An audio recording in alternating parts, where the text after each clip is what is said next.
And I'm here with Brad from Brighter Living Australia.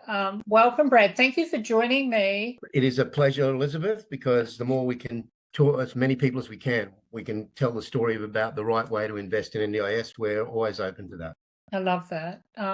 Tell you what we've got right now, which you're the SDA managing this particular site for us. We've got 5 villas in Bendigo, villas that we're talking about 500 metres away from the hospital. And I think initially when we talked about it, we were talking about MTA and STA for that second room. Do you want to just break that down on what that looks like for the investor?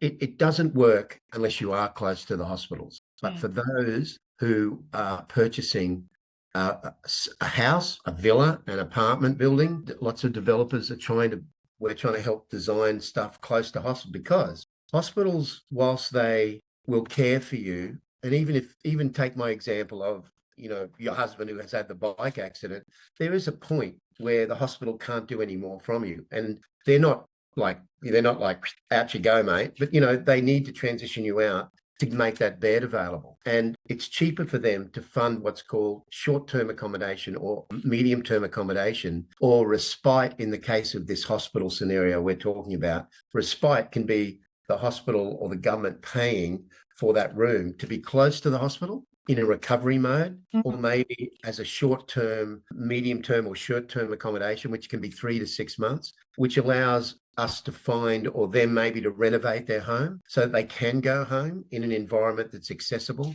So there's a great opportunity to pick up that funding. And that funding currently is about $153 a day, which is very similar to HPS, high physical support funding.